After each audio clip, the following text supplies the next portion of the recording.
દિલ્હીમાં national હેરાલ્ડની office પર ED દ્વારા દરોડા પાડવામાં આવ્યા છે। નેશનલ હેરાલ્ડની ઓફિસમાં ઈડીની તપાસ ચાલુ છે। આ પહેલા સોનિયા ગાંધી અને રાહુલ ગાંધીની પૂછપરછ કરવામાં આવી ચૂકી છે અને તે બાદ નેશનલ હેરાલ્ડની ઓફિસ પર ઈડી દ્વારા આ દરોડા પાડવામાં આવ્યા છે। ઉલ્લેખનીય છે કે સુબ્રમણ્યમ સ્વામી દ્વારા 2012માં જે એફઆઈઆર દાખલ કરવામાં આવી હતી, આરોપ લગાવવામાં આવ્યો હતો કે નેશનલ હેરાલ્ડ કેસમાં ગાંધી પરિવાર દ્વારા મસમોટો ભ્રષ્ટાચાર આરોપ કરવામાં આવ્યો છે। મની લોન્ડરિંગના આરોપ લગાવવામાં આવ્યા હતા અને તેને લઈને સોનિયા ગાંધી અને રાહુલ ગાંધીને ઈડી દ્વારા સમન્સ પાઠવવામાં આવ્યું હતું। પહેલા રાહુલ ગાંધીની પૂછપરછ કરવામાં આવી અને ત્યારબાદ સોનિયા ગાંધીની પણ પૂછપરછ થઈ ચૂકી છે। अपने साथ વધુ વિગત માટે हेराल्ड हाउस थी अजय यादव जोड़ाई गया है। अजय, ईडी द्वारा क्या कार्रवाई अभी की जा रही है?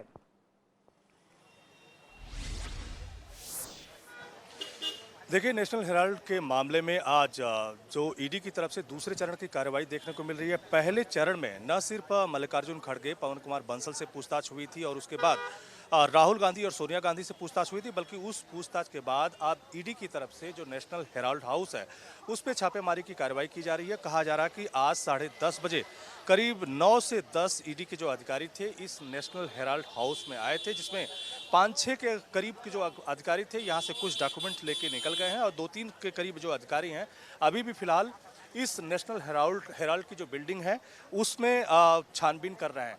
इसके तीसरे और चौथे माले पर नेशनल हेराल्ड का जो ऑफिस है वो मौजूद है और यहीं पर छापेमारी की कार्रवाई चल रही है, जबकि नीचे वाले फ्लोर पे पासपोर्ट का ऑफिस और दूसरी दुकानें हैं और पहला और दूसरा फ्लोर फिलहाल खाली दिखाई दे रहा है। लेकिन चौथे माले पे और तीसरे माले पे जो नेशनल हेराल्ड का ऑफिस है वहीं से ये कार्यालय चलता है और यहीं पर छापेमारी की जा रही है। खास करके सोनिया गांधी से जो पिछले 3 दिनों तक पूछताछ हुई थी और राहुल गांधी से 5 दिनों तक पूछताछ की गई थी, करीब 50 घंटे तक पूछताछ की। सोनिया गांधी से करीब 60 से 70 सवाल किए गए थे। उन्हीं सवालों के बाद जो ईडी को लगता है कि कुछ डॉक्यूमेंट की जरूरत है या इस मामले में जांच की जरूरत है, उसी को ध्यान में रखते हुए ये छापेमारी की कार्रवाई की जा रही है। ये छापेमारी की कार्रवाई फिलहाल दिल्ली के आईटीओ में जो नेशनल हेराल्ड का हेड ऑफिस है वहां पे चल रही है और इसी तरह से भारत भर के 9 और 10 जगहों पे जो हेराल्ड ऑफिस है या नेशनल हेराल्ड का जो ऑफिस है उस पर जगह जगह छापेमारी की जा रही है। कहा जा रहा है कि पूछताछ के बाद सोनिया गांधी और राहुल गांधी से पूछताछ के बाद जो कुछ अधूरे सवाल हैं उसी की इंक्वायरी के लिए जो ईडी के अधिकारी हैं फिलहाल हेराल्ड हाउस में जगह जगह पे छापेमारी कर रहे हैं। जी अजय, सोनिया गांधी और राहुल गांधी से पूछताछ की गई थी, बाद में उनको समन्स नहीं दिया गया था ज्यादा पूछताछ के लिए। अभी जो ये कार्रवाई हो रही है, क्या ऐसे कोई भी संभावना है कि इसके बाद वापस उनको पूछताछ के लिए बुलाया जा सकता है?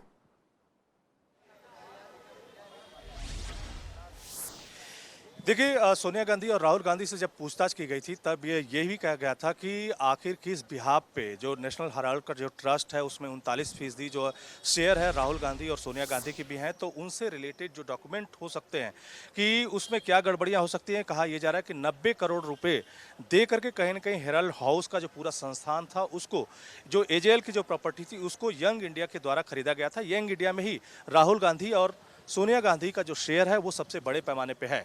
तो जो डॉक्यूमेंट मिलते हैं उससे कहीं न कहीं ईडी की तरफ से मिलान करने की कोशिश की जाएगी और शायद जो राहुल गांधी और सोनिया गांधी की तरफ से जवाब दिए गए हैं उन्हीं जवाबों की कड़ी को खंगालने के लिए या पुख्ता करने के लिए हेराल्ड हाउस के अलग अलग जगहों पे छापेमारी की जा रही है।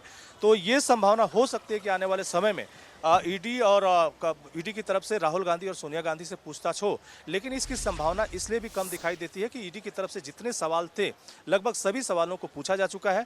अगर कुछ चीजें बाकी रह जाती तो निश्चित तौर पे सोनिया गांधी और राहुल गांधी को एक बार फिर तलब किया जाएगा, लेकिन फिलहाल जो पूछताछ में जो पता चला है उसके बिहाफ पे ये छापेमारी की जा रही है और कहीं न कहीं जो कड़ियां है उसको मिलान करने की कोशिश के लिए तमाम सारे डॉक्यूमेंट्स खंगाले जा रहे हैं। जी अजय, धन्यवाद तमाम जानकारी के लिए।